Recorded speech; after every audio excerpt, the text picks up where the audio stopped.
Hallelujah, hallelujah.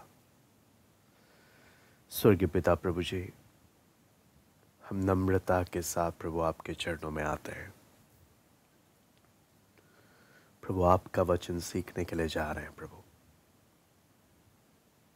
केवल आप ही प्रभु अपना वचन हम एक एक को खोल सकते हैं और हम एक एक से आप बात कर सकते हैं। प्रभु आपकी दया चाहते हैं। प्रभु आपका अनुग्रह चाहते हैं। हम एक एक से प्रभु आप बातें करें, कोई भी डिस्ट्रैक्शन कुछ भी ना आने पाए। प्रभु हम एक एक के लिए ये सेशन आत्मिक उन्नति का कारण होने पाए। आए के सारी बातों को प्रभु हम आपके हाथ में सौंपते हैं। सरादर महिमा केवल हम आपको देते हैं। प्रार्थना प्रभु यीशु मसीह के नाम से मांगते हैं, आमीन। हम लोग मैं परमेश्वर का धन्यवाद देता हूँ। प्रभु ने हम एक एक को एक बार फिर इकट्ठा होने का एक मौका दिया। हम लोग परमेश्वर के वचन से फिलिपियों की पुस्तक उसका 4था अध्याय में हम लोग थे। फिलिपियों की पुस्तक उसका 4था अध्याय, यहाँ पर हम उसके 8 और 9 में थे।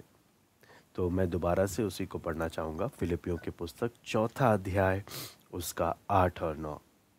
यहाँ पे लिखा है, इसलिए हे भाइयों, जो जो बातें सत्य हैं और जो जो बातें आदरणीय हैं और जो जो बातें उचित हैं और जो जो बातें पवित्र हैं और जो बातें सुहावनी हैं और जो जो बातें मन भावनी हैं, अर्थात जो भी सद्गुण और प्रशंसा की बातें हैं, उन पर ध्यान लगाया करो।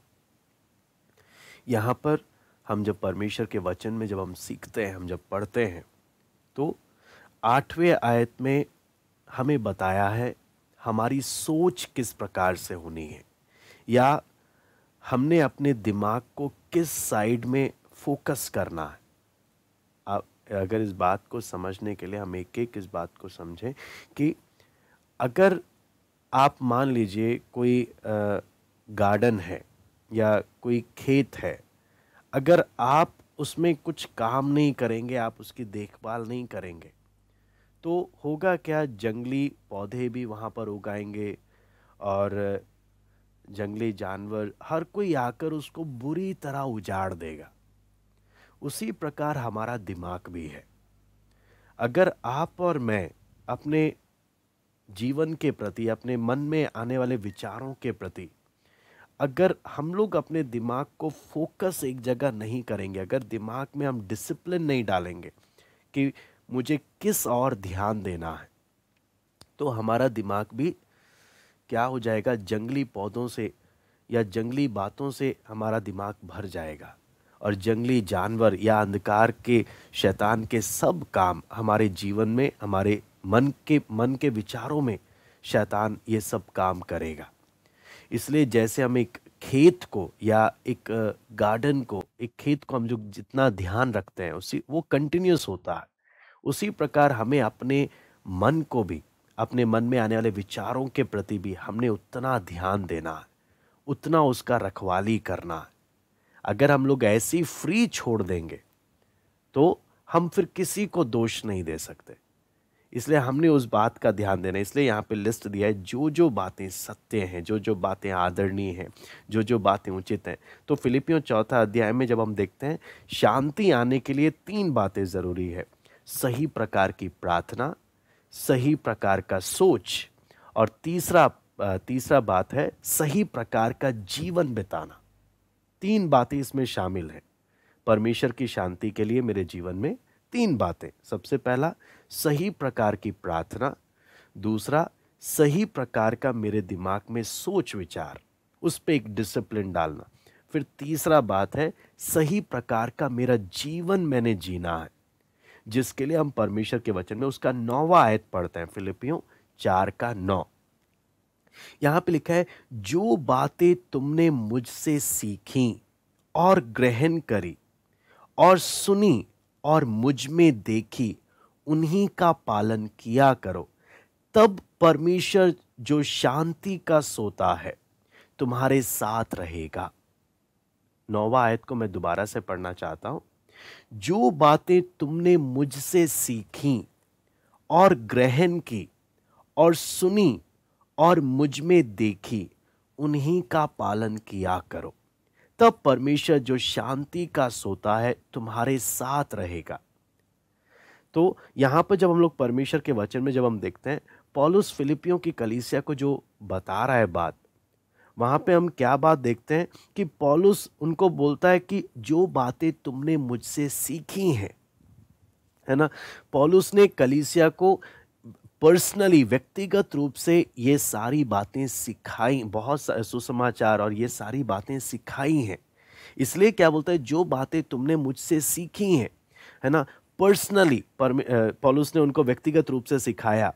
और यहाँ पे अगला बात लिखा है, सीखने के बाद यहाँ पे लिखा है और ग्रहण भी किया है। बहुत सारी बातें हम सीखते तो हैं लेकिन ग्रहण नहीं करते हम। आप समझना, सीखना और अगला बात पौलुस क्या बोलता है, तुमने ग्रहण किया, तुमने एक्सेप्ट किया। कई बातें हम लोग यहां पर इकट्ठे होकर हम वचन सुन रहे हैं, लेकिन बहुत बातें हम दिमाग में स्टोर कर लेते हैं, हम उसे अपने व्यक्तिगत जीवन का हिस्सा नहीं बनाते। इसलिए पौलुस फिलिपियों की कलीसिया को बोलता है, जो बातें तुमने सीखी और क्या किए, ग्रहण किए, अपने जीवन में तुमने उन्हें आने दिया कि हां, हमने इस वचन के अनुसार चलना है। बहुत बार हम लोग सुनते हैं लेकिन कई बार हम लोग ग्रहण नहीं करते। वचन कब मेरे जीवन में काम करने लगता है, जब मैं सीखने के साथ साथ हम उसको क्या करते हैं, हम लोग उसको ग्रहण करने लग जाते हैं कि हाँ, ये वचन मेरे लिए है और मैंने इस वचन के अनुसार मैंने चलना है। हाँ, ये किसी और के लिए नहीं है, ये मेरे लिए कर कर हमने यहाँ पर देखना है। फिर यहाँ पे लिखा है और सुनी और मुझ में देखी। अब अगला बोलता है, तुमने सुना और मेरे जीवन में उन बातों को तुमने देखा। आप देखना किस प्रकार से पौलुस एक एक बातों को जोड़ा जोड़ा बनाकर बोलता है। तुमने सीखी, है ना, हम देखते हैं, सीखी और ग्रहण करी, सुनी और मुझ में देखी। सीखना और ग्रहण करना, सुनना और मेरे जीवन में देखना, ये जो बात है, एक विश्वासी के लिए भी है, एक प्रभु के दासों के लिए भी, दोनों के जीवन में ये बातें बहुत कंपलसरी हैं कि मेरे जीवन में मैंने सीखना है और मैंने उस वचन को ग्रहण करना, अपने जीवन का हिस्सा बनाना है। फिर दूसरा बात, जो वचन हम सुनते हैं, है ना, हम जो वचन सुनते हैं और हम उस व्यक्ति में उस बात का नमूना भी हम देखना चाहते हैं। तो उसी प्रकार हम चाहते हैं हमारे आसपास के लोग प्रभु में विश्वास करें। तो वो जो बातें हमारे मुंह से सुनते हैं, उन्होंने उन बातों को हमारे जीवन में देखना भी है। हमारे जीवन का नमूना भी बहुत ज़रूरी बन जाता है, बहुत ज़रूरी बन जाता है। इसलिए हम इस बात को ना और थोड़ा सा हम लोग देखें तो यहाँ पर पौलुस जो बातें बोलता है कि यहाँ पर हम लोग परमेश्वर के वचन में जब हम लोग देखते हैं, पौलुस क्या बोलता है, आप समझना परमेश्वर का वचन का तरीका क्या है। पौलुस ने जो परमेश्वर से सीखा, पौलुस ने तीमुथियुस को ट्रांसफ़र किया। तीमुथियुस को बोला कि मैं तुझे ये सौंप रहा हूँ, जो वचन का सत्य मुझे मिला। तीमुथियुस, तेरी जिम्मेदारी है कि ये सत्य को तू वफादार लोगों के हाथों में सौंप। तो जो वचन हमें मिल रहा है, हम उसे सीख रहे हैं, हम दूसरे को भी क्या कर रहे हैं, वो सच्चाई की बातें सिखा रहे हैं, ठीक है। लेकिन सिर्फ वो सीख कर हमने दूसरे को नहीं सौंपना। यहाँ पर एक बात और जो हम पढ़ते हैं वो है ग्रहण भी करना, अपने जीवन का उसे एक हिस्सा बना देना कि मैंने उस वचन के अनुसार चलना है। फिर पौलुस बोलता है, जो तुमने सुना और मुझ में देखा, है ना, यहाँ पे लिखा है, जो तुमने मुझ में देखी उन्हीं का पालन किया करो। हम में से कितने लोग बोलेंगे, हाँ, ईमानदारी से अगर हम परमेश्वर के वचन के सामने, हम में से कितने लोग दिलेरी से लोगों को बोलेंगे कि जो वचन हम जिस वचन पर विश्वास करते हैं वो वचन आप मेरे जीवन में देख सकते हो कि उस वचन के अनुसार मैं क्या कर रहा हूं, मैं चल रहा हूं। नमूना, वचन का नमूना आपको मालूम है मसीह विश्वास में एक सबसे इंपॉर्टेंट सेंटर पॉइंट बन जाता है, सबसे केंद्र बिंदु बन जाता है। आपको मालूम है पाखंडी बनना बड़ा आसान है, पाखंडी यानी हिपोक्रिट्स बनना बड़ा आसान है। आप वचन सीखिए, आप लोगों को बताओ, लेकिन आप कभी खुद उस वचन के अनुसार उसे ग्रहण करके उसके अनुसार ना चलें। ये उसको हम बोलते हैं हिपोक्रिट्स, है ना, पाखंडी। ये बनना बड़ा आसान है कि लोगों को कुछ नहीं पता चलेगा कर कर। इसलिए हम कल भी सीख रहे थे कि रेपुटेशन मायने नहीं रखता, मेरा कैरेक्टर मायने रखता है। आप लोगों के सामने, उदाहरण के लिए मैं आपके सामने जब वचन बांट रहा हूं, है ना, कई बार मैं प्रैक्टिकली अपने अनुभव से बोलता हूं, कोई मुझे थैंक यू बोलता है ना, मुझे अच्छा नहीं लगता किसी भी बात के लिए। मुझे क्यों नहीं अच्छा लगता? मैं डिजर्व नहीं करता, मैं किसी भी थैंक यू के लायक मैं नहीं हूं। मैं आपको सच्चाई बता रहा हूं कि केवल परमेश्वर का अनुग्रह है, केवल परमेश्वर का अनुग्रह है। इसलिए हर बात के लिए केवल प्रभु, हर बात के धन्यवाद के, हर बात के महिमा के लायक है। आप बोलेंगे ऐसा क्यों? मैं बोलता हूं जब प्रभु आपको तोड़ता है ना, तभी आप वो बात दिल से बोल सकते हो। अगर आपको लोगों का थैंक यू पाने का इच्छा है, लोगों का तारीफ पाने का इच्छा है, दैट मीन्स अभी बहुत टूटना बाकी है। आपके अंदर शायद लोगों का तारीफ पाने का इच्छा है तो बहुत टूटना बाकी है। लेकिन जब प्रभु तोड़ता है, जब प्रभु अपना हथौड़ा चलाता है एक व्यक्ति के जीवन में, तो जब एक व्यक्ति को परमेश्वर, कई बार आपको मालूम है लोग बोलते हैं कि मुझे अपनी कोई गलती दिखाई नहीं देती, मुझे ना कोई कमी नहीं दिखाई देती, मैं बिल्कुल ठीक हूं, पता नहीं फिर भी क्यों मेरे साथ ऐसा हो रहा है। तो इसका मतलब है आप, परमेश्वर आपके जीवन में प्रकाशन ही नहीं डाल रहा, परमेश्वर का प्रकाश आपके जीवन में पड़ ही नहीं रहा, इसलिए शायद आपको अपने अंदर का जीवन दिखाई नहीं दे रहा। एक बार एक व्यक्ति ने, एक प्रभु के दास ने एक बात बताया कि बहुत से लोग सेल्फी लेते हैं, है ना, बहुत से लोग सेल्फी लेते हैं, तो उन्हें फोटो लेना, स्टेटस पे डालना या लोगों को दिखाना बड़ा अच्छा लगता है ना, लोगों का लाइक लेना, लोग लाइक करें या बहुत कुछ करें, बहुत अच्छा लगता है। देखो कितने लोग मुझे पसंद करते हैं। बोलते हैं कितने लोग बोलेंगे कि अगर मैं अपने अंदर की हालत का अगर मैं सेल्फी लूं, मैं कैसे दिखूंगा। हाँ, बाहर का तो सेल्फी लेना सबको क्या लगता है, बहुत अच्छा लगता है। अंदर का सेल्फी जरा लेकर जरा पोस्ट अगर हो जाए तो रियल पिक्चर सामने आ जाएगा, हम चीज क्या है। बाहर का तो सेल्फी बड़ा आसान है, हाँ, अगर परमेश्वर का आत्मा मदद करने लग जाए और हम अपने अंदर का सेल्फी लेकर देखें, क्या कभी हम स्टेटस पे शेयर करेंगे या कभी हम फेसबुक पे डालेंगे? कभी डालने का मन नहीं करेगा। क्यों? हमें मालूम, जब परमेश्वर का आत्मा प्रकट करेगा ना, तब हमें मालूम चलेगा हम कितने बड़े नीच हैं और कितना प्रभु प्रभु की सहनशीलता, प्रभु की सहनशीलता हमारे प्रति कितनी महान है। प्रभु कितना हमें सहता है, प्रभु कितना हम पर दया करता है, प्रभु कितना हम एक एक पर अनुग्रह करता है। आपको मालूम है, अब जब उस बातों को सोचते हैं हैरानी होती है कि प्रभु कैसे, यहां पर, इसलिए आप यहां पर जब देखते हैं पौलुस खुद अपने जीवन में बोलता है, आप पहला तीमुथियुस 1 में जब हम पढ़ते हैं, वहां पर पौलुस बोलता है कि ये बात सच और हर प्रकार से मानने के योग्य है कि मसीह यीशु पापियों का उद्धार करने के लिए आया, जिसमें सबसे बड़ा मैं हूं, सबसे बड़ा मैं हूं। क्या हम एक एक इस अनुभव में आए हैं कि प्रभु, मुझे नहीं लगता मुझसे ज्यादा नीच कोई और होगा, मुझे नहीं लगता, बाकी सब मुझसे हजारों गुना अच्छे होंगे, बाकी सब मुझसे हजारों गुना बेहतर होंगे। हाँ, मुझे नहीं लगता कि मेरे जैसा नीच कोई होगा।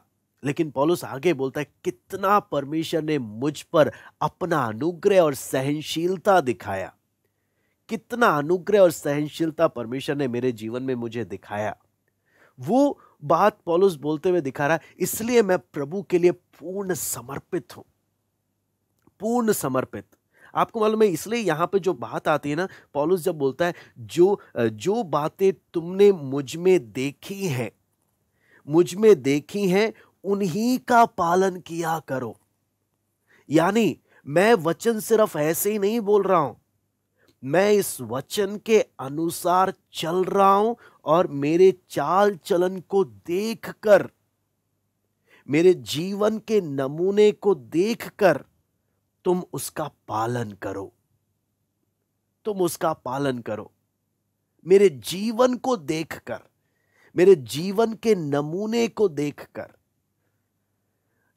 आपको मालूम है, सिखाने में दो बातें हैं, ना सिर्फ बोलना बल्कि मैं उस वचन के अनुसार चल रहा हूं। मैं आपको बोलता हूं पाखंड में कब आता है, आपको मालूम है, हो सकता है आप बाइबल की आपको जितना मालूम चल रहा है आप सारी बात का पालन कर रहे हो, लेकिन एक बात में कॉम्प्रोमाइज कर रहे हो, सिर्फ एक बात में। जहां आप वचन की एक बात में कॉम्प्रोमाइज करते हो वहां पाखंडीपन आ जाता है। जहां वचन में आप एक बात में भी कॉम्प्रोमाइज करते हो कि बस ये वाली बात नहीं मानूंगा, बाकी सब मैं परमेश्वर की मानूंगा। हाँ, आपको मालूम है कई बार ये पाखंड हमारे जीवन में आ जाता है। शैतान बोलता है बाकी सब तो तू बाकी तू प्रार्थना भी कर रहा है, बाकी तू वचन भी पढ़ रहा है, बस एक ही तो बात है जो तू नहीं मान रहा। हाँ, इतना तो प्रभु दया कर देगा, इतना तो प्रभु छोड़ देगा, जाने दो, बाकी सब तो तू मान ही रहा है ना। आपको मालूम है, इसलिए व्यवस्था विवरण 8वां अध्याय जब हम पढ़ते हैं, व्यवस्था विवरण 8वां अध्याय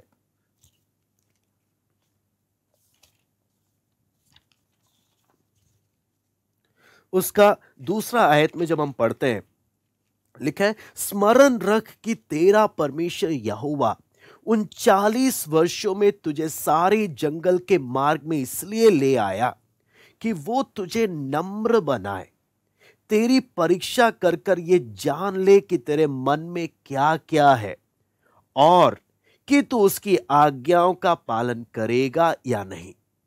यहां पर जब हम इस एक एक पॉइंट को जब हम देखते हैं, वचन में लिखा है परमेश्वर जंगल में लेकर आ रहा है।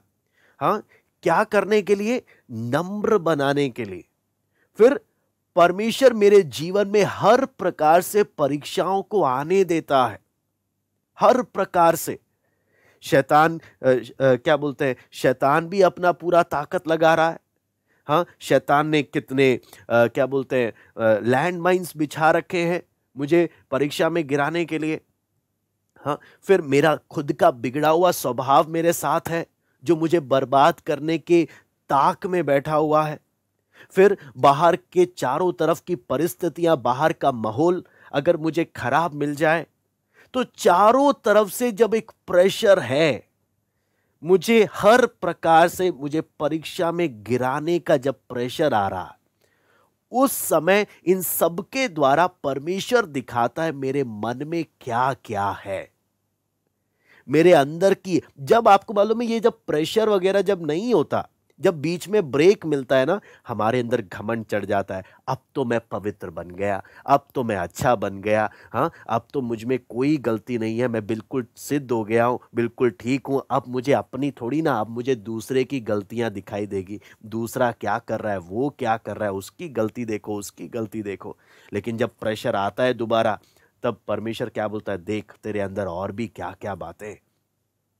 और इन प्रेशरों के द्वारा परमेश्वर जब मेरे अंदर की कमियों को प्रकट करता है, तब यहां पे लिखा है, तब दो ऑप्शन है, क्या मैं परमेश्वर की आज्ञा को मानूंगा या कॉम्प्रोमाइज कर कर बोलूंगा प्रभु सॉरी, मैं ये आज्ञा आपकी नहीं मानूंगा। जो व्यक्ति मन का सीधा है या संपूर्ण मन से प्रभु के साथ चलना चाहता है, उसका पहचान क्या है?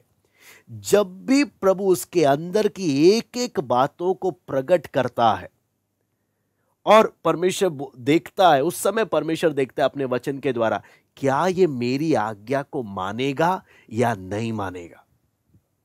ये मानेगा या नहीं मानेगा, या ये कॉम्प्रोमाइज करेगा, ये अपनी इच्छा को प्रायोरिटी देगा या मेरी आज्ञा को मानना प्रायोरिटी देगा।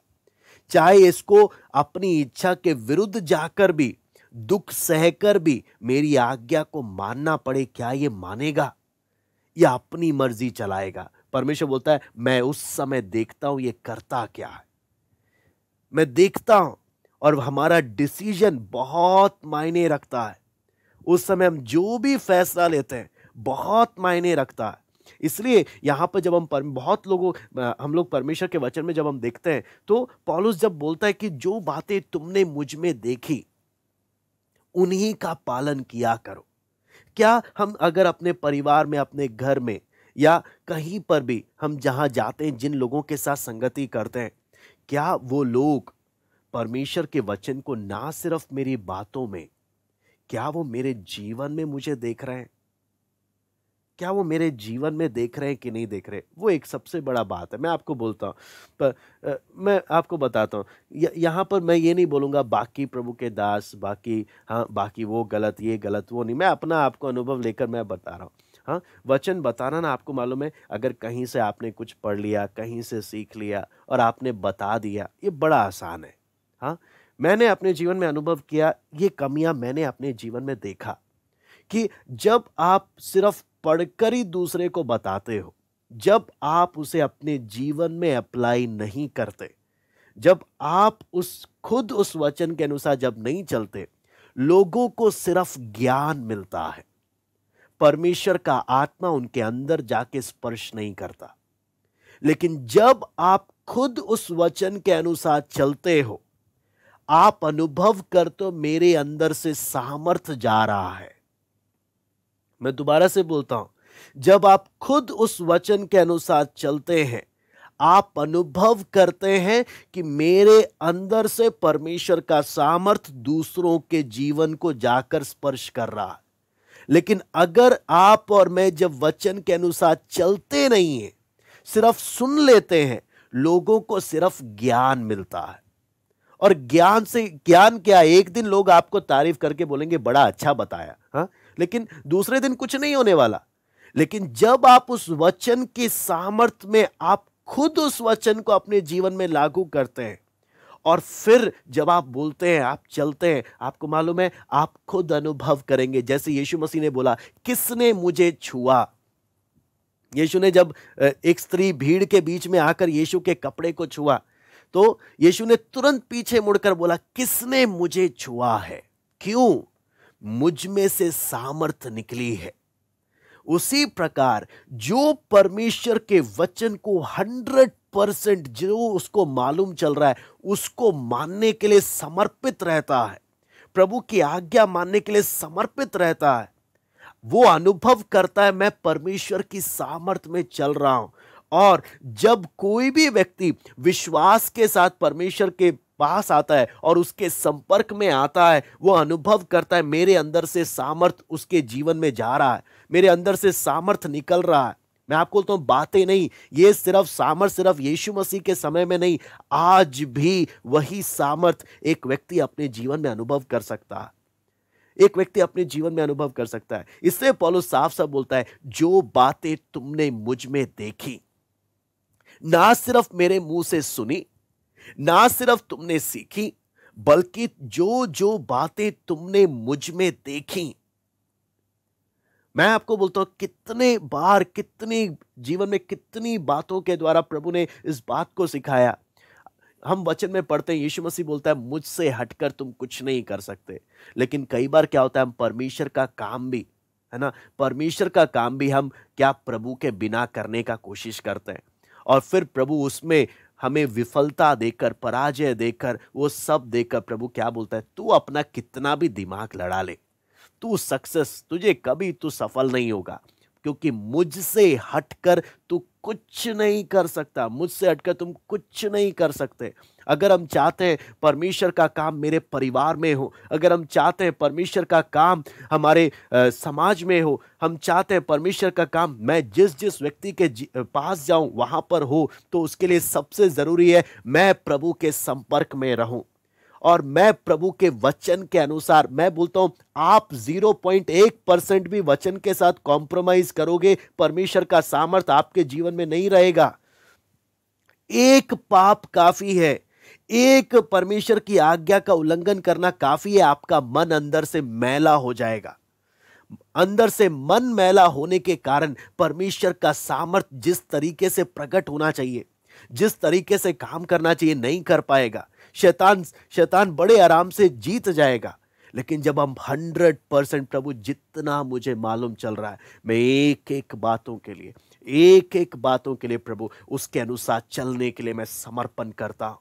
उसके अनुसार चलने के लिए मैं सिर्फ लोगों कहीं से पढ़कर या कहीं से सीखकर, प्रभु के दासों से सुनकर सिर्फ मैं लोगों को बताना नहीं है प्रभु, मैंने खुद उस वचन के अनुसार चलना है। लोगों ने वचन की वो बातें मेरे जीवन में देखनी है। राइट लिविंग, यहां पर जो हम सीख रहे हैं, right living, not just right praying, right thinking, but यहां पर है राइट लिविंग, सही प्रकार से जीवन यापन करना।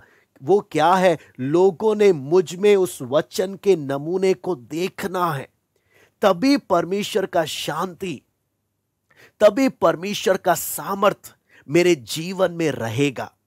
लेकिन अगर लोग मुझ में नहीं देख रहे, हाँ, बस मुझे बहुत वचन का नॉलेज है। अब आपको मालूम है, लोग कई बार वचन जब पढ़ते हैं, लोग अलग अलग तरीके से वचन के सामने आते हैं। कुछ लोग परमेश्वर के वचन के सामने आते हैं नॉलेज लेने के लिए, ज्ञान लेने के लिए। आपको मालूम है, वचन में नॉलेज बहुत है, बहुत बहुत ज्ञान है वचन में। आप वचन में ज्ञान का सुख भी प्राप्त कर सकते हो। वचन के द्वारा आप ज्ञान का सुख भी प्राप्त कर सकते हो। लेकिन क्या आप इस इरादे से परमेश्वर के वचन के सामने आ रहे हैं? अगर आप ज्ञान पाने के लिए आ रहे हैं, आपको ज्ञान मिलेगा। अगर आप परमेश्वर के वचन में कमियां ढूंढने के लिए आ रहे हैं, तो आप कमी भी निकाल सकते हैं। यदि आप परमेश्वर के वचन के पास, आप प्रभु के करीब आने के लिए आ रहे हैं, तो आप इस वचन के द्वारा प्रभु के करीब आ जाएंगे। आप और मैं तय करते हैं मैं वचन के पास किस तरीके से आ रहा हूं। अगर वचन के पास ज्ञान लेने के लिए आ रहे हैं, आप ज्ञान लेकर जाओगे, प्रभु के करीब कभी नहीं आओगे। आप वचन के पास कमी ढूंढने के लिए आ रहे हो, आपको कमी मिलेगा, परमेश्वर मिलने देगा, ताकि आप क्या करो, आप ठोकर लगे आपको। लेकिन अगर आप परमेश्वर के वचन के पास प्रभु के करीब आने के लिए आ रहे हो, ये वचन आपको प्रभु के करीब लेकर आएगा। ये वचन आपको प्रभु के करीब लेकर आएगा। मैं किस दिल के साथ, किस मन के साथ मैं वचन के पास आ रहा हूं, वो मेरे जीवन से फिर झलकता है। अगर मैं ज्ञान लेने आ रहा हूं, आप ज्ञान लेकर जाओगे, आपको ज्ञान ही मिलेगा, सिर्फ ज्ञान मिलेगा। अगर आप आप वचन के पास कमियां ढूंढने के लिए आ रहे हो, आपको कमी मिलेगा। लेकिन आप वचन के पास प्रभु के करीब आने के लिए आ रहे हो, आपको यह वचन मदद करेगा कि आप प्रभु के करीब आए। आपको यह वचन मदद करेगा, आप प्रभु के करीब आए।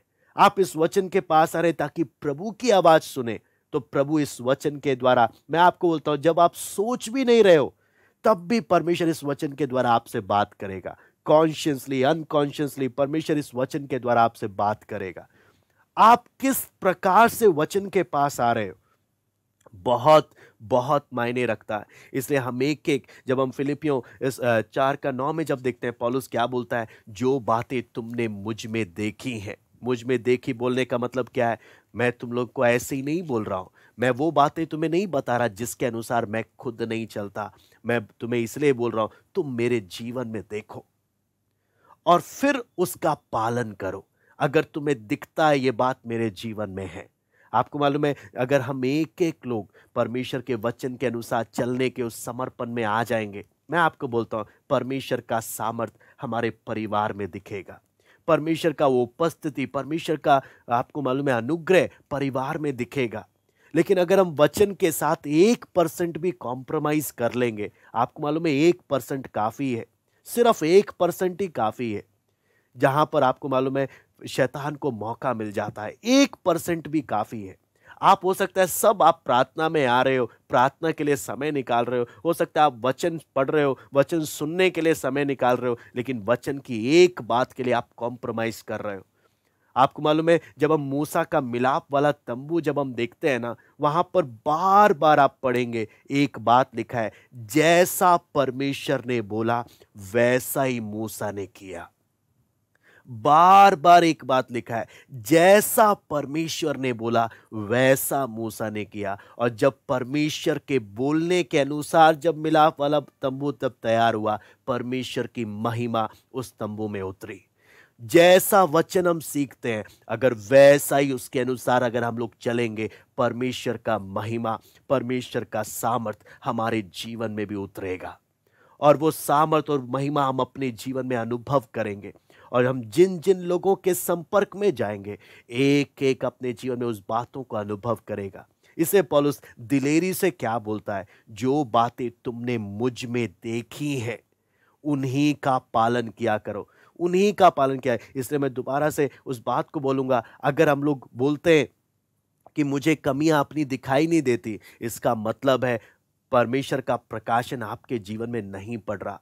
जब परमेश्वर का प्रकाशन एक व्यक्ति के जीवन में पड़ता है, वो इतना टूटता है, प्रभु मुझ में अच्छा क्या है। आपको मालूम है जब हम उस बात के बारे में जब हम वचन में मनन करते हैं, हाँ, आपको मालूम है जब परमेश्वर अपनी कमियां प्रकट करता है तो विशेष रूप से परमेश्वर के दासों की हालत बहुत खराब हो जाती है। मैं बोलता हूँ मेरी हालत कई बार कितनी खराब हो जाती है, प्रभु मैं कैसे जाके लोगों के सामने प्रचार करूं, हिम्मत नहीं है प्रभु, इतनी कमियां भरी पड़ी हैं। एक साधारण विश्वासी बनकर बैठ जाए कितना अच्छा होगा। किस किस दिलेरी के साथ, किस किस हिम्मत के साथ जाके वचन बताएं। हाँ, परमेश्वर का, फिर भी परमेश्वर क्या करता है, परमेश्वर दिलेरी देता है, नहीं तू जाकर बोल, हाँ तू जाकर सिखा, तू जाकर बोल। आपको मालूम है जब हम परमेश्वर के दासों को जब देखते हैं ना, ये वो है जिन पर परमेश्वर ने अपनी सहनशीलता को दिखाया है, ये वो है जिस पर परमेश्वर ने अपने अनुग्रह को दिखाया है, और ये वो है जिनके द्वारा परमेश्वर हमसे बात करता है कि अगर मैं इनके जीवन में काम कर सकता हूं तो तुम्हारे जीवन में भी मैं काम कर सकता हूं। आप पतरस को देखिए, 3 बार परमेश्वर का इनकार किया।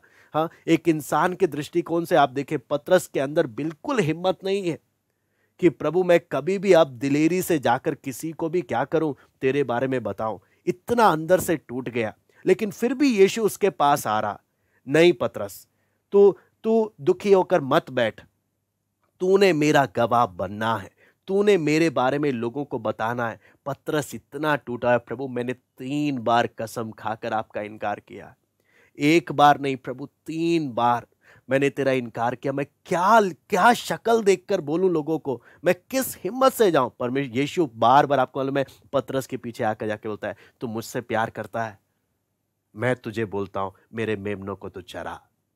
तू मुझसे प्यार करता है, मैं तुझे बोलता हूं तू जाकर सिखा, मैं तुझे भेज रहा हूं, तू अपनी मर्जी से नहीं जा रहा।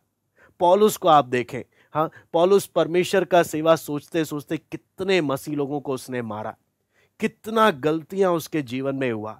पौलुस इतना टूट गया कि मैं क्या करूं प्रभु। हाँ, मैं जिनको सताता था, मैं जिनके विरुद्ध गया, वही असली में तेरे थे, मैंने कितना गलती किया।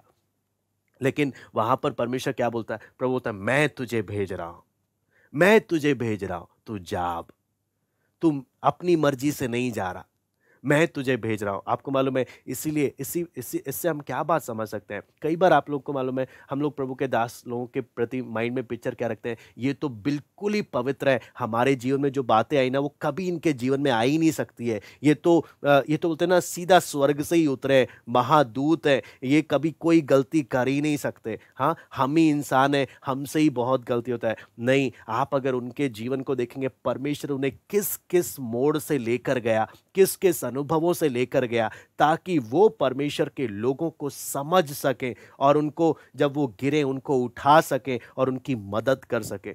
वो ऐसी उस स्थिति में नहीं आए। अगर सीधा कोई बिल्कुल ही जो व्यक्ति अनुभवों से नहीं गया, वो सीधा अगर ऐसे ही आकर अगर बोले, तो अगर कोई किसी की कमी देखेगा तो सीधा न्याय बोलेगा, इसको पत्थरवा करके जान से मार डालो। हाँ, लेकिन क्यों एक प्रभु का दास दूसरे को समझ रहा है, क्यों वो उठा रहा है, परमेश्वर उसे ऐसे ऐसे अनुभवों से लेकर गया।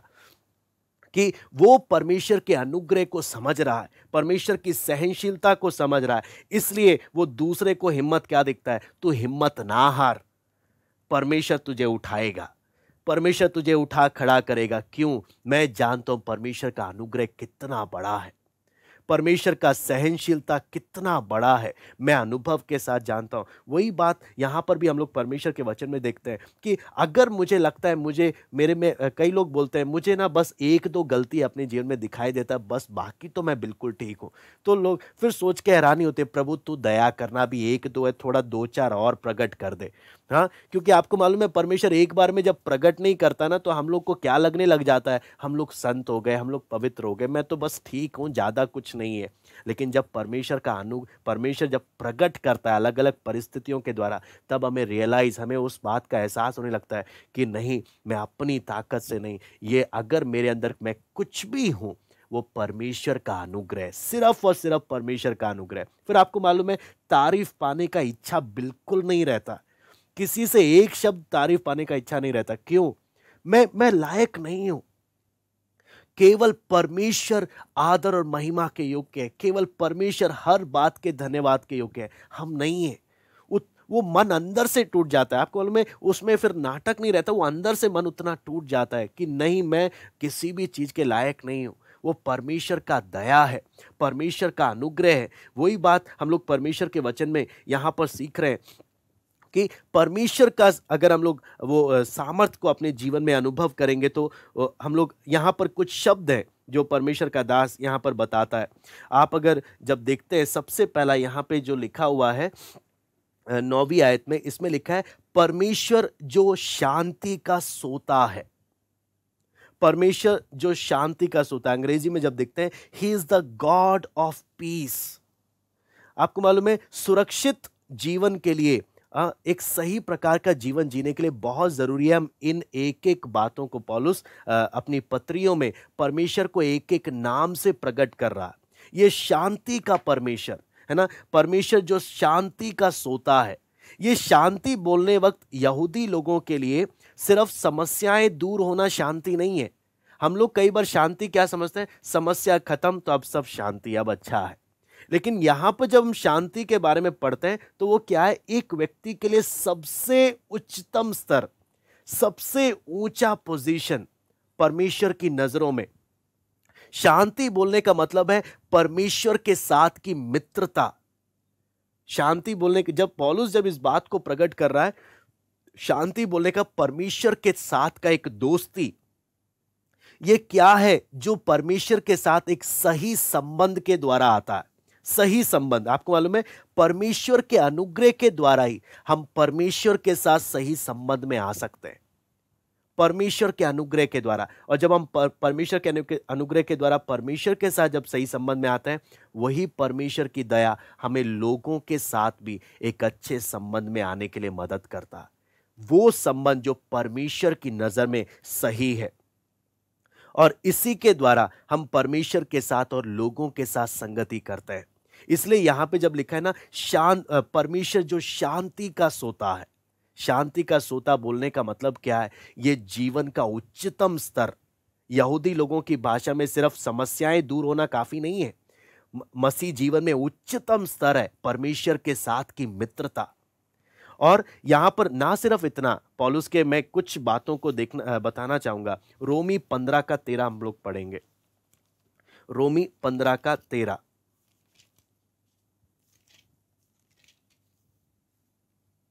यहां पे लिखा है परमेश्वर जो आशा का दाता है। यहां पर हम एक एक को देखेंगे। पौलुस एक एक ना परमेश्वर के बारे में पहले बोलता है शांति का सोता, फिर बोलता है आशा का दाता। यहां पर जो आप देखेंगे कि केवल परमेश्वर का विश्वास, परमेश्वर के ऊपर का मेरा विश्वास ही हमें निराशाओं से बचा सकता है। मैं आपको बोलता हूं जीवन में बहुत सी बातों के कारण निराशा आती है, इसलिए यहां पे लिखा है परमेश्वर जो आशा का दाता है। परमेश्वर जो आशा का दाता बोलने का मतलब क्या है, मेरे जीवन के सारी निराशाओं से बचाने के लिए ये आशा का दाता है। और उसके लिए जब मैं आगे, जब हम लोग परमेश्वर के वचन में जब हम पढ़ते हैं, इसमें हमें क्या चीज़ मालूम चलता है कि आपको मालूम है, जब हम अपने जीवन को झांकने लगते हैं परमेश्वर के अनुग्रह के बिना, इतना निराशा आता है, इतना निराशा आता है। परमेश्वर के अनुग्रह के बिना अगर हम अपने जीवन को देखें, मैं क्या हूं, मैं कैसा हूं, केवल निराशा ही है, कोई उम्मीद नजर नहीं आती। लेकिन परमेश्वर का अनुग्रह, परमेश्वर बोलता है कोई बात नहीं, मेरा अनुग्रह तेरे लिए काफी है, मैंने तुझे छोड़ा नहीं। आपको मालूम है, केवल परमेश्वर का अनुग्रह एक व्यक्ति को निराशाओं में से निकालकर एक आशा देता है। इसलिए पौलुस जब एक एक शब्द परमेश्वर के लिए इस्तेमाल कर रहा है ना, इसमें बहुत गहराई है। जब हम लोग देखते हैं आशा का दाता, परमेश्वर के बिना अगर मैं अपने जीवन को देखूं, निराशा है, लेकिन परमेश्वर का अनुग्रह मुझे उस निराशा से निकालकर आशा देता है। फिर आपको मालूम है, जब हम लोग परमेश्वर के, जब हम दुनिया को देखते हैं तो दुनिया में, दुनिया की हालतों को देखकर निराशा आ सकता है, लेकिन जब हम वचन में परमेश्वर के प्रबंध के कार्यों को देखते हैं तो परमेश्वर उस निराशा से भी बाहर निकालता है। कहने का मतलब क्या है, ये आशा का दाता एक व्यक्ति के जीवन में कितना दिलेरी देता है, एक व्यक्ति को कितने निराशाओं के दलदल से, निराशाओं के बोलते हैं ना बंदी ग्रहों से परमेश्वर निकाल के लेकर आता है। इसलिए पौलुस जब एक एक शब्द का इस्तेमाल कर रहा है ना, उसमें बहुत अर्थ है। शांति का सोता, आशा का दाता। फिर आगे जब हम लोग देखते हैं, इसलिए वचन में जब हम इसमें हम परमेश्वर के वचन में जब पढ़ते हैं, भजन संहिता 42 का 11, भजन संहिता 42 का 11,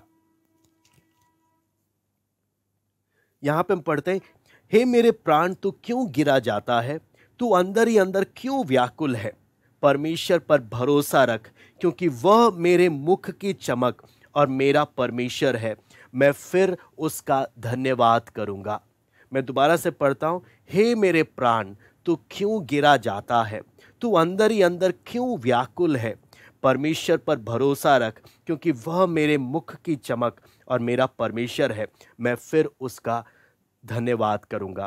फिर उसके साथ साथ 43 का 5, यहाँ पर हम पढ़ते हैं, हे मेरे प्राण तू क्यों गिरा जाता है, तू अंदर ही अंदर क्यों व्याकुल है, परमेश्वर पर भरोसा रख, क्योंकि वह मेरे मुख की चमक और मेरा परमेश्वर है। आपको मालूम है, बार बार जब लेखक यहाँ पर बता रहा, क्या चीज़ बता रहा है, मसीह जीवन में कितनी बार निराशाएं आती हैं, लेकिन जब हम वचन में पढ़ते हैं, वो परमेश्वर आशा का दाता है।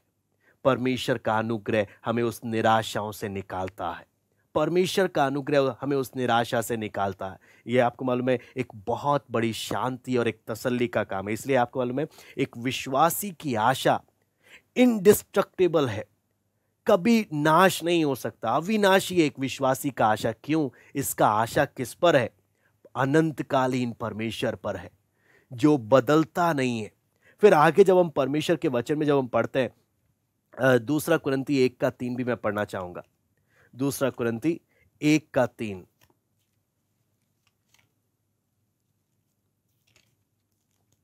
यहां पे लिखा है, हमारे प्रभु यीशु मसीह के परमेश्वर और पिता का धन्यवाद हो, जो दया का पिता और सब प्रकार की शांति का परमेश्वर है। दया का पिता, और उसके साथ साथ रोमी 15 का 5 भी, दोनों को जोड़कर परमेश्वर के बारे में जो चित्र निकल रहा है। यहां पे हम पढ़ते हैं, धीरज और शांति का दाता। यहां पर हम देखते हैं धीरज और शांति का दाता, यानी धीरज, शांति, और 2 कुरिन्ती में हमने देखा दया, है ना। यहां पर हम परमेश्वर के बारे में पौलुस अलग अलग नामों से बता रहा है। इससे हमें क्या चीज मालूम चलता है कि परमेश्वर हमें ताकत देता है। आप समझना, हमारे अंदर अपना कोई ताकत नहीं है जो हम मसीह जीवन में चल सके। परमेश्वर ताकत देता है कि हमारे जीवन के किसी भी अनुभव को, सिर्फ अच्छे नहीं, हमारे जीवन के किसी भी अनुभव को परमेश्वर अपनी महिमा के लिए इस्तेमाल कर सकता है, अपनी ताकत के द्वारा। ये इन सारे आयतों से जब हम जोड़कर जब हम पढ़ते हैं, परमेश्वर का स्वभाव के बारे में हम देखते हैं। हम किसी भी जीवन के अनुभव से जा रहे हैं, परमेश्वर किसी भी अनुभव को अपनी महिमा के लिए इस्तेमाल करने की शक्ति रखता है। हमें नहीं मालूम, हमें लगता है हम किस अनुभव से जा रहे हैं, हमारे लिए शायद कोई उम्मीद नहीं है। लेकिन जब हम परमेश्वर का स्वभाव देखते हैं, उससे हमें क्या चीज मालूम चलता है? परमेश्वर हमारे जीवन के किसी भी अनुभव को अपनी महिमा के लिए इस्तेमाल कर सकता है। हमारे जीवन के आनंद के अनुभव, हमारे जीवन के दुख के अनुभव, हमारे जीवन की सफलता के अनुभव, हमारे जीवन के पराजय के अनुभव, हाँ, हमारे जीवन के अचीवमेंट, हमारे जीवन के डिसअपॉइंटमेंट्स, हर एक बातों को परमेश्वर क्या कर सकता है? दूसरों के लिए उपयोगी बना सकता है, हमारे लिए भी उपयोगी बना सकता है। इन सब के द्वारा परमेश्वर अपनी महिमा करा सकता है। ये परमेश्वर का स्वभाव है, परमेश्वर का तरीका है। आपको मालूम है, परमेश्वर ना सिर्फ जब हम अपने जीवन को देखकर दुखी हो जाते हैं, निराश हो जाते हैं, परमेश्वर ना सिर्फ हमारे बाजू में हाथ डालकर हमें तसल्ली देता है, बल्कि क्या बोलता है? जा, हिम्मत देकर बोलता है, जा फिर से दुनिया का सामना कर। हिम्मत देकर दोबारा से भेजता है। हम रोते हुए, निराश होकर, दुखी होकर प्रभु के सामने आते हैं, प्रभु मेरे बस की नहीं है। पतरस दुखी हो गया, प्रभु कितनी बार भी दर्शन दे रहा है, पतरस इतना टूट चुका है, प्रभु मैं लायक नहीं हूं, मेरे बस की नहीं है। मछली पकड़ने के लिए वापस चले जा रहा है, लेकिन प्रभु इसके पीछे पीछे आकर इसको तसल्ली दे रहा, इसको हिम्मत दे रहा है, इसको दिलेरी दे रहा है, जा फिर से दुनिया का सामना कर, मैं तुझे भेज रहा हूं। यह परमेश्वर का स्वभाव। को मालूम है, हमारे जीवन में जब पराजय आ जाते हैं, आत्मिक जीवन में, हमारे जीवन में जब निराशाएं आ जाती है, हम जब हिम्मत तोड़ देते हैं, हाँ, हमारी हिम्मत जब टूट जाती है, हम ऐसा लगता है जस्ट खड़े होने की भी हिम्मत नहीं है, इतना तक जब हम लोग टूट जाते हैं, परमेश्वर क्या बोलता है? परमेश्वर फिर से हमारे छाती में थपथपाते हुए बोलता है, मैं तेरे साथ हूं, जा फिर से दुनिया का सामना कर, मैं तुझे ताकत दे रहा हूं, मैं तेरे संग हूं, तू चिंता ना कर, तू लोगों को ना सोच, तू इधर उधर मत ताक, मैं तुझे भेज रहा हूं। वो बात आप सोचकर आपको मालूम है, परमेश्वर का स्वभाव कितना आपको मालूम है अनुग्रह से भरा है, महिमा से भरा है। आपको मालूम है, वो ना केवल हमारे आंखों के आंसुओं को पोंछता है, परमेश्वर ना केवल हमारे आंखों के आंसुओं को पोंछता है, फिर से हिम्मत देता है कि फिर से दुनिया के पास जा और आंख से आंख मिलाकर दिलेरी से सामना कर। ना सिर्फ आंखों के आंसू पोंछता है, दोबारा से हिम्मत देता है कि आंख से आंख मिलाकर दिलेरी से तू क्या कर, मेरे लिए मेरी महिमा का तू कारण बन, मैं तुझे भेज रहा हूं। यह परमेश्वर का तरीका है। फिर दूसरा कुरिन्ती 13:11 जब हम पढ़ते हैं, दूसरा कुरिन्ती 13:11, यहां पे लिखा है, जब मैं बालक था तो बालकों के समान बोलता, दूसरा कुरिन्ती माफ कीजिएगा, दूसरा कुरिन्ती 13:11, यहां पे लिखा है, अतः हे भाइयों आनंदित रहो, सिद्ध बनते जाओ, ढाढ़स रखो, एक ही मन रखो, मेल से रहो, प्रेम और शांति का दाता परमेश्वर तुम्हारे साथ रहोगा। हाँ, प्रेम और शांति का दाता परमेश्वर तुम्हारे साथ होगा। आप मालूम है, पौलुस जब एक एक परमेश्वर को एक एक बातों के साथ जोड़ रहा है, उसमें एक एक परमेश्वर का वो आत्मिक अनुभव यहाँ पर है। आपको मालूम है, यहाँ पर प्रेम और शांति का दाता परमेश्वर के बारे में बोला गया है। आपको मालूम है, परमेश्वर का प्रेम है जो हमें ऐसे ही छोड़ नहीं देता। हम कितनी बार निराशा में चले जाते हैं, परमेश्वर का प्रेम है जो हमें छोड़ता नहीं है। हमें हमारी इतनी गलतियों के बावजूद, आपको मालूम है, हम कितनी बार, कितने हम अपने जीवन को देखें, कितनी गलतियों में हम जब गिर जाते हैं, परमेश्वर हमें छोड़ता नहीं। परमेश्वर का प्रेम है जो हमें वहां से खींच कर लेकर आता है, हमें लेकर आता है, और आपको मालूम है शांति देता है। हम जब वहां से निकलते हैं, हम इतने टूटी हुई हालत में होते हैं कि हिम्मत नहीं होती। आपको मालूम है, तब परमेश्वर की शांति हमें क्या करता है? तसल्ली देता है। इसलिए दूसरा कुरिन्ती 3:5 जब हम पढ़ते हैं, तो वहां पर हमें क्या लिखा है? यह नहीं कि हम अपने आप से इस योग्य हैं कि अपनी ओर से किसी बात का विचार कर सके, पर हमारी योग्यता परमेश्वर की ओर से है। आपको मालूम है यहां पे क्या लिखा है? हमारी योग्यता परमेश्वर की ओर से है, यानी हम अपने दम पर नहीं आ रहे। पौलुस बोलता है, हम अपने दम पर वचन नहीं बता रहे, हम अपने दम पर कुछ नहीं कर रहे, हमारी अपनी खुद की कुछ योग्यता नहीं, हमारी योग्यता परमेश्वर की ओर से आ रही है, परमेश्वर की ओर से है, परमेश्वर की ओर से है, जिसने हमें हमारी हालतों में नहीं छोड़ा, जिसका अनुग्रह, जिसकी दया हमारे जीवन में बनी रही। और आपको मालूम है, जितना हम इन बातों को, परमेश्वर की भलाइयों को मनन करते हैं, जितना हम परमेश्वर के इस स्वभाव को मनन करते हैं, आपको मालूम है हमारा जीवन उतना परमेश्वर को धन्यवाद देने से भरा रहता है।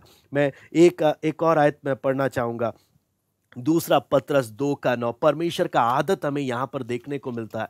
दूसरा पतरस 2:9, यहां पे लिखा है, तो प्रभु भक्तों को परीक्षा में से निकाल लेना और अधर्मियों को न्याय के दिन तक दंड की दशा में रखना भी जानता है। मैं दोबारा से पढ़ता हूं, प्रभु भक्तों को परीक्षा में से निकाल लेना और अधर्मियों को न्याय के दिन तक दंड की दशा में रखना जानता है।